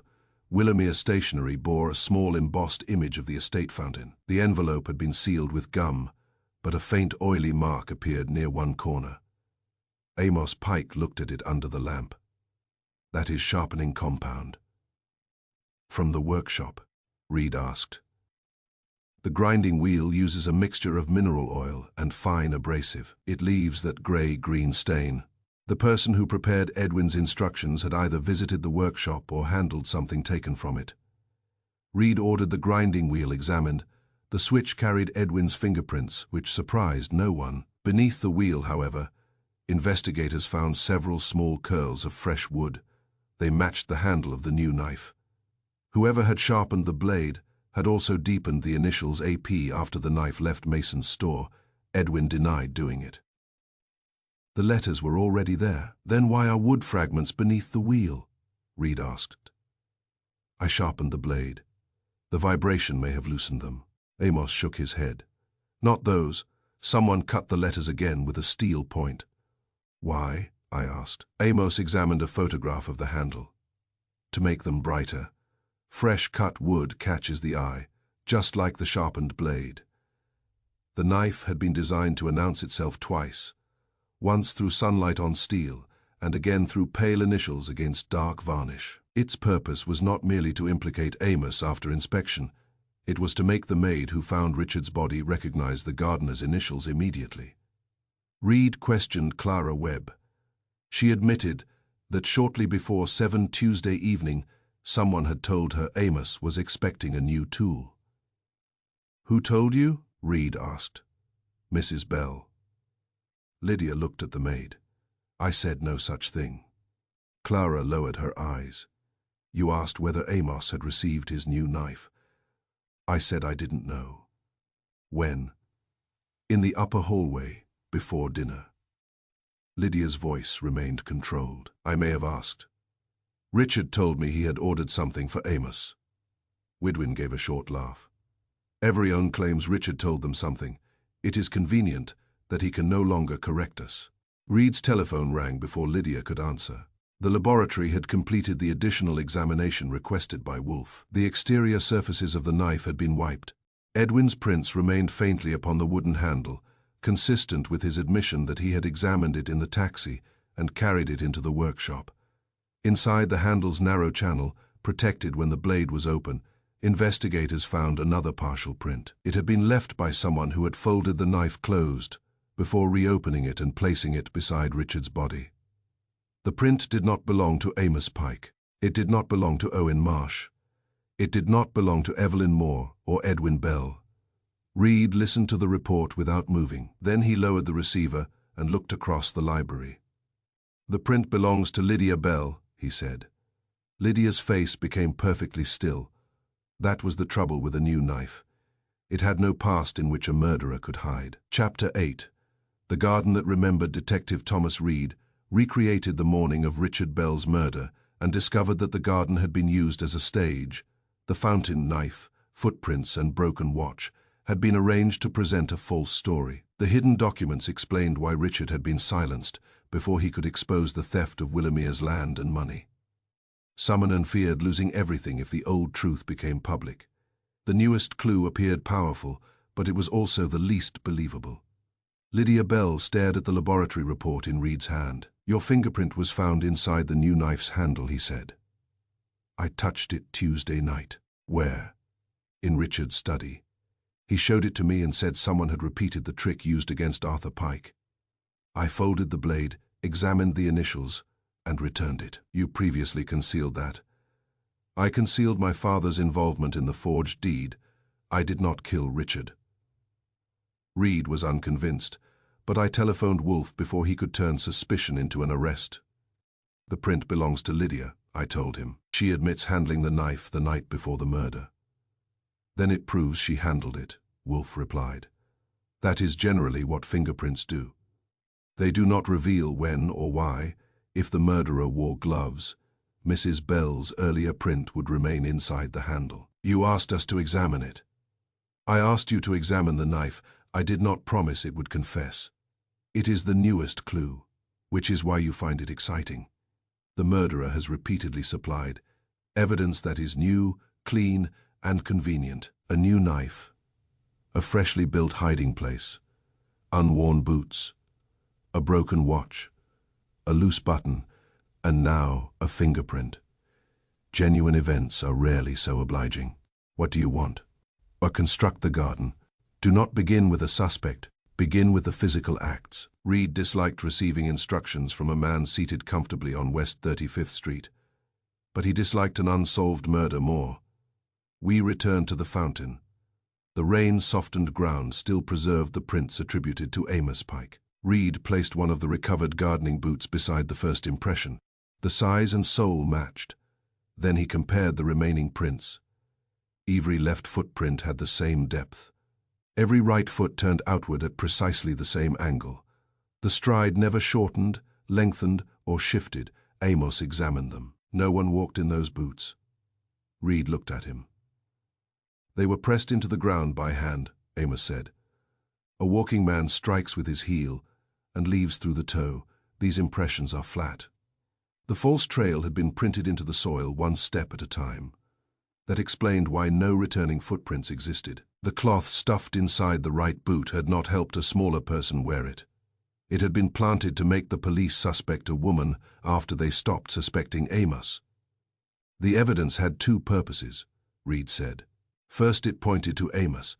Then, when examined more closely, it pointed to Lydia or Evelyn. The garden cart had crossed several boot impressions, proving that part of the trail had been prepared before Richard's body was moved. Near the fountain, however, one false footprint lay over the wheel track.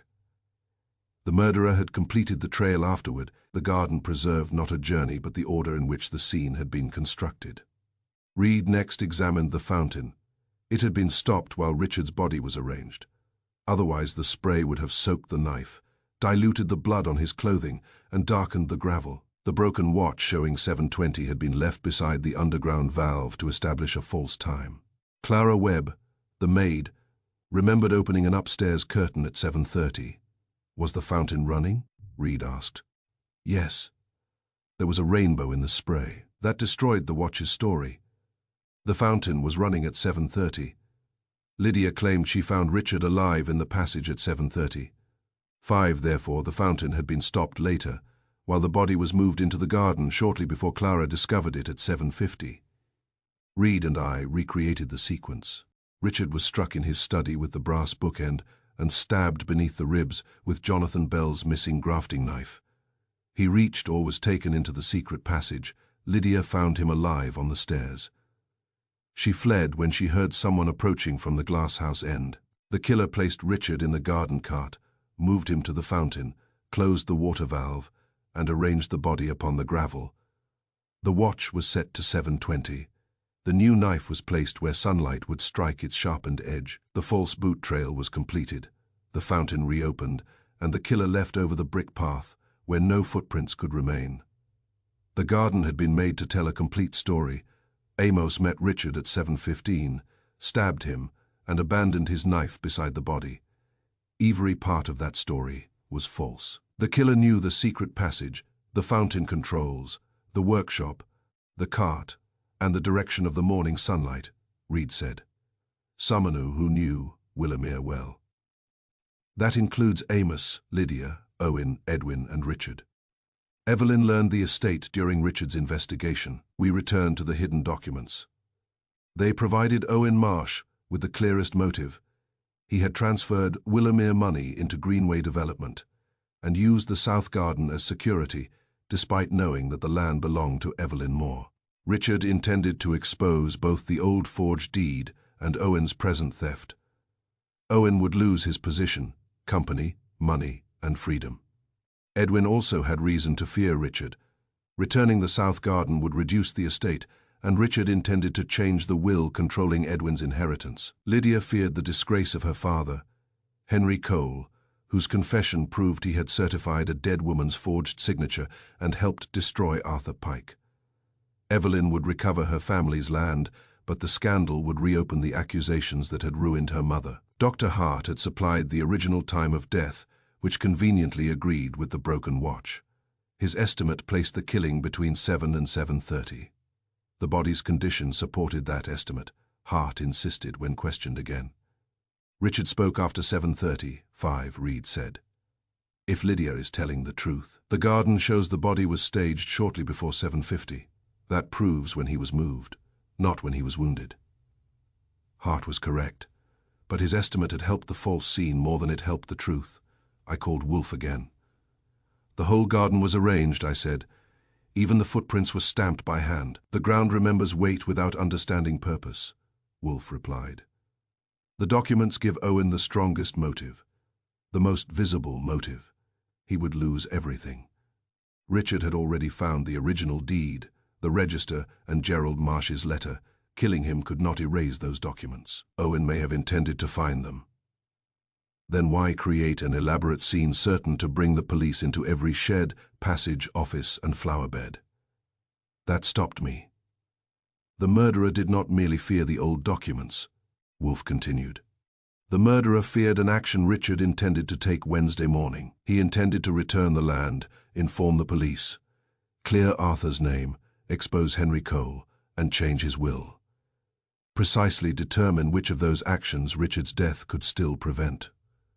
When Wolfe disconnected, Reed was examining the new knife inside its evidence envelope. At first this seemed like the strongest clue, he said.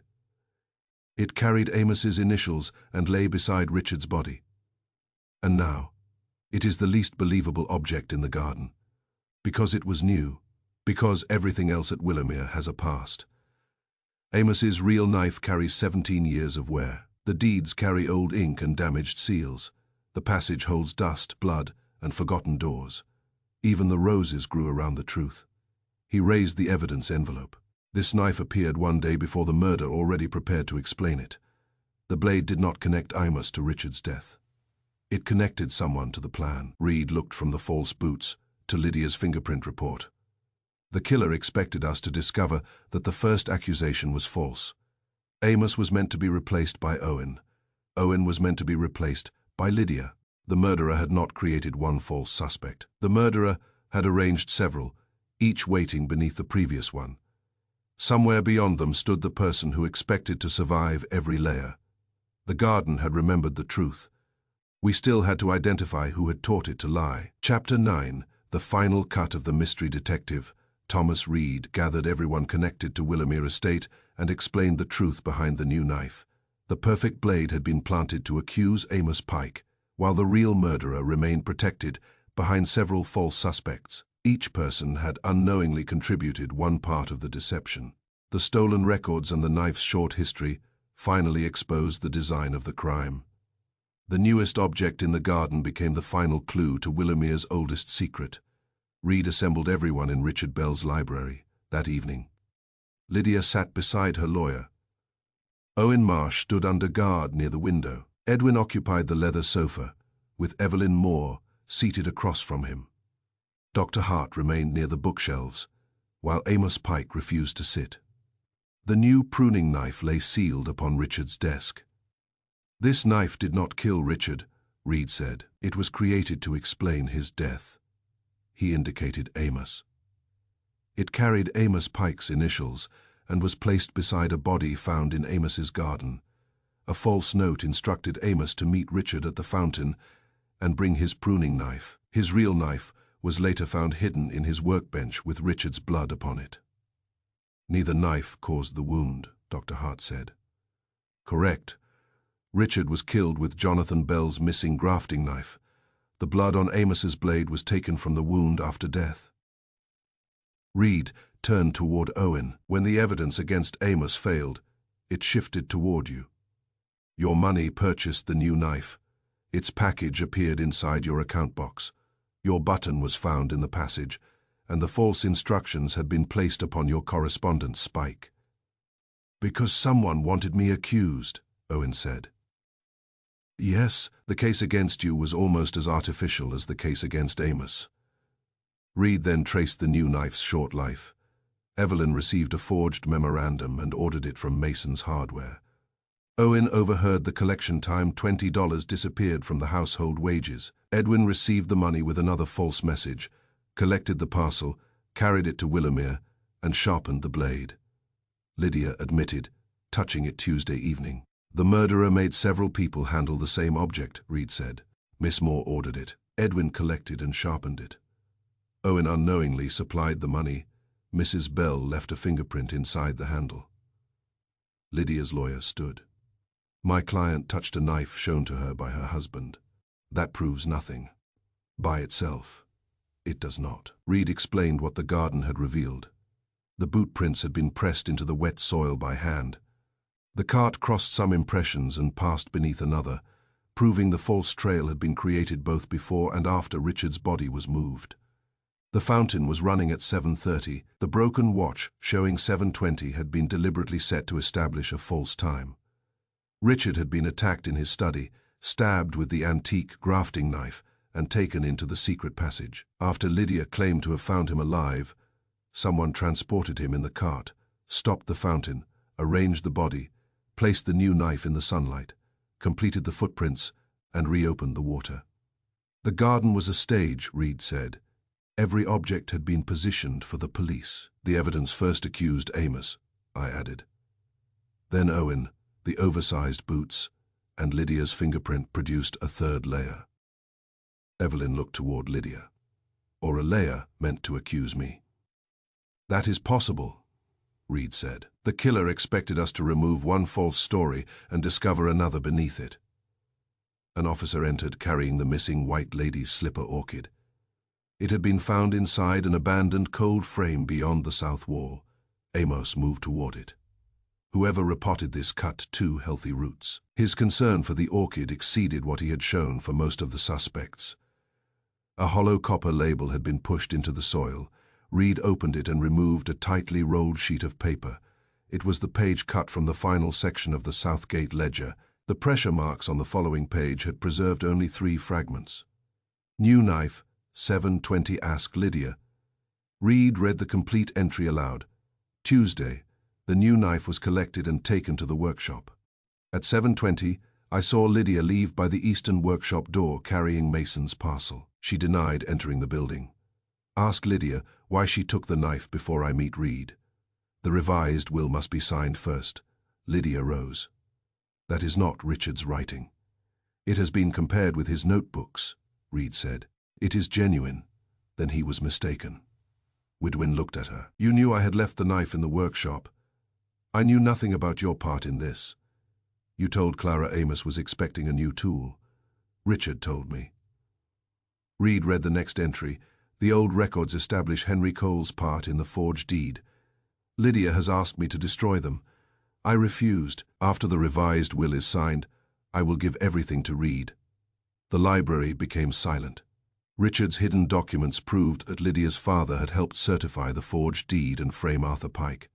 If the records became public, Henry Cole's reputation would be destroyed. The original deed would also return the South Garden to Evelyn, reducing the value of Willowmere. Richard's revised will created the greatest danger. Owen admitted that Richard intended to leave Willowmere to a historical trust. Lydia would receive an allowance but lose control of the estate. Under the existing will, she inherited nearly everything. Richard's death before the revised document was signed preserved her inheritance. The papers gave Owen an obvious motive, Reed said. He faced prison and financial ruin, but Richard's death could not destroy the original deed or erase the missing money. Owen's exposure had already become unavoidable. He turned toward Lydia.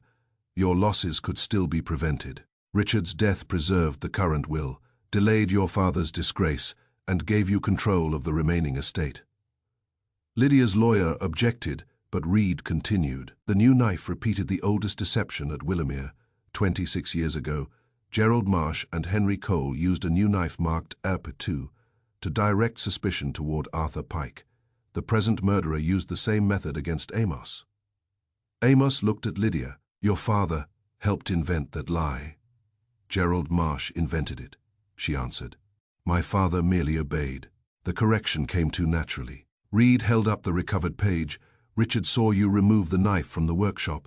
You knew its history, and your fingerprint remained inside its handle. Then arrest me, Lydia said. Reed did not move. Possession of the planted knife did not prove she had used the antique blade to kill Richard. The true weapon remained missing, and no witness placed Lydia in the study when Richard was attacked. The telephone rang. I answered it in Richard's study. Wolfe said, the missing page has been found. It was not a question. Inside the orchid's copper label, it says Lydia removed the new knife at 7:20 Tuesday night. Good. Reed has nearly accused her. Nearly is insufficient. He has motive, possession, knowledge, and a fingerprint. He lacks the murder weapon and the act. What do you have? The answer. You might consider sharing it. Bring Mrs. Bell, Mr. Marsh, Miss Moore, Edwin Bell, Amos Pike, Dr. Hart, and Mr. Reed to my office tomorrow at 9. Bring both pruning knives, Richard's letter, the ledger page, the false instructions, Henry Cole's register, and the photograph of the old tool display. That will fill the office. Your arithmetic is adequate. He hung up. I returned to the library. The stolen records had exposed the plan, and the new blade's history led directly to Lydia. Yet Wolfe still required the final connection between the false evidence and Richard's death. The newest object in the garden had revealed the method behind Willamere's oldest injustice. At 9 the next morning, Wolfe would reveal who had repeated it, and where the missing murder weapon had been hidden. Chapter Fay. The garden without secrets. The murder at Willamere Estate was solved, and Richard Bell's discovery finally came to light. The false blade was removed, the gardener's tools were returned, and Arthur Pike's name was cleared. The residents learned that evidence could be manufactured as carefully as any lie. A true clue carried history, while a false clue often appeared too perfect. In the quiet gardens of Riddle Street, everyone remembered the knife that was new. At 9 the following morning, Wolfe's office contained more people than comfort permitted. Wolfe sat behind his desk with his eyes closed and his fingers resting upon the arms of his chair. A vase of orchids stood near the globe, and the smell of Fritz's coffee drifted in from the kitchen. Lydia Bell sat beside her lawyer. Owen Marsh, Edwin Bell, Evelyn Moore, Amos Pike, and Dr. Hart occupied the remaining chairs. Detective Thomas Reed stood near the bookshelves. I had the corner of my desk, which was better than Wolfe's suggestion that I sit on the floor. The new pruning knife, Amos's old knife, Richard's letter, the recovered ledger page, Henry Cole's register, and the photograph of the antique display were arranged before Wolfe. Wolfe opened his eyes. Mr. Reed has established that the garden scene was fraudulent.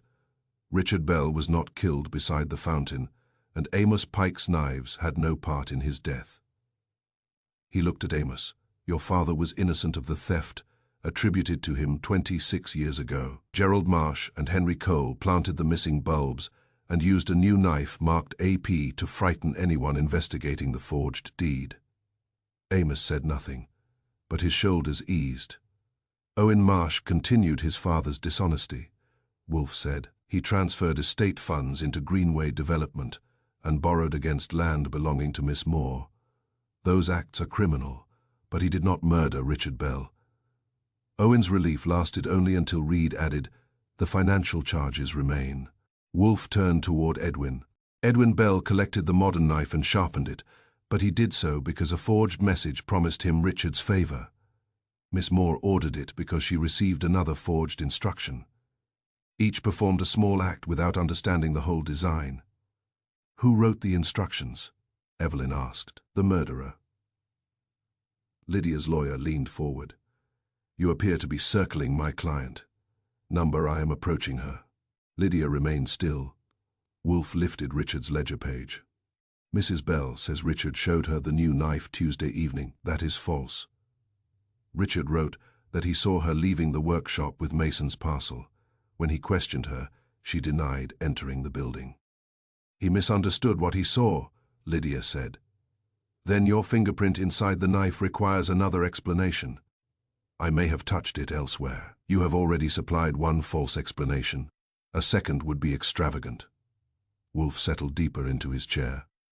Richard intended to act at 10 Wednesday morning. He would give Miss Moore the original deed, inform the police of Owen's theft, release Henry Cole's confession, clear Arthur Pike's name, and sign a revised will placing Willamere under a historical trust. His eyes went to Lydia. You would lose control of the estate. Your father's fraud would become public, and part of the land would pass to Miss Moore. Only Richard's death before 10 could prevent all three events. Motive is not murder, her lawyer said. Indeed, let us proceed to murder. Wolfe described the preparation. Lydia found the forged knife instruction in Evelyn's office and allowed the order to proceed. She took $20 from the household wages and sent it to Edwin with the second message. After Edwin sharpened the knife, Lydia removed it from the workshop. She stole Amos's real pruning knife and hid it beneath the newly made bottom of his drawer. She changed the label inside Richard's display case so the missing grafting knife would appear to be Amos's old tool. She removed a button from Owen's coat and placed it inside the passage. She manufactured several suspects, Wolfe said. Amos was intended to be accused first. When the new knife appeared too clean and the old blade proved false, suspicion would move to Owen. The cloth inside the boots and the fingerprint would later direct it toward Evelyn, or provide Mrs. Bell with the role of an innocent woman being framed. Lydia's face remained controlled, but the control had begun to cost her. Richard knew someone was preparing false evidence, Wolfe continued. That is why he wrote to me. He had recorded the letter in the outgoing correspondence register maintained by Evelyn Moore, and he had told her that it was intended for Nero Wolfe. Mrs. Bell found the sealed letter before the police arrived, but she knew that destroying it would immediately expose her interference. She therefore telephoned this office and pretended to welcome the investigation, hoping that the evidence she had manufactured would control its direction.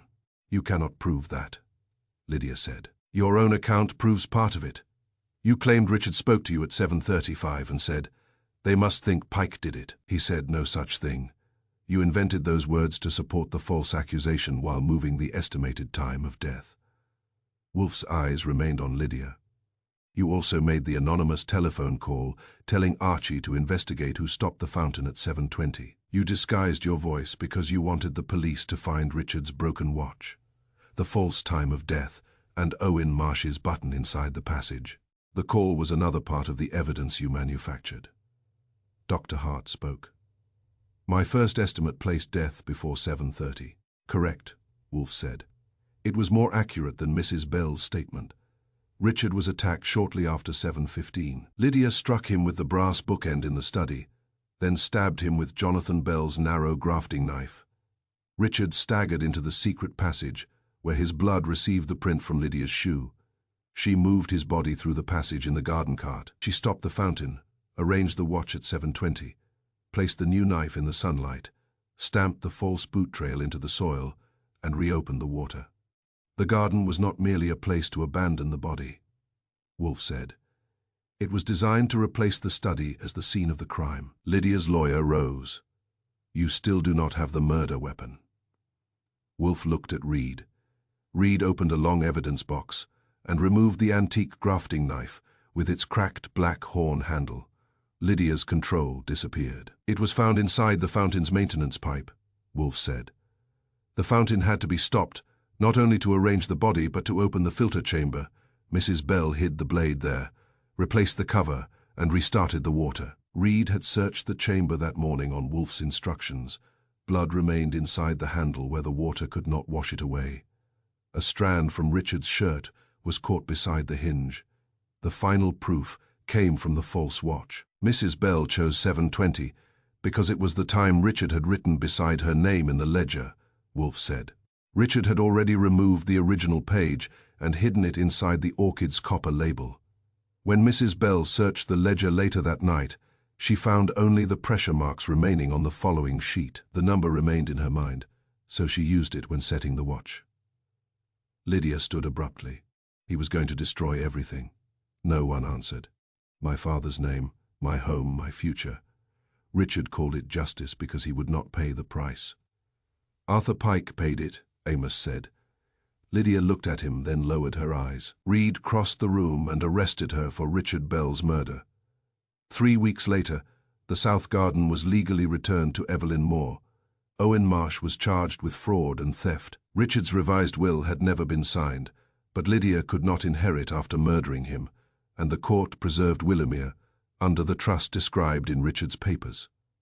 Arthur Pike's name was publicly cleared. Reed returned Amos's old pruning knife to the gardener's shed after the blood was removed. The worn blade took its place among tools marked by years of honest work. The new knife never entered the collection. Reed kept it as evidence until the trial and later placed it in the Riddle Street archive beside Richard's letter.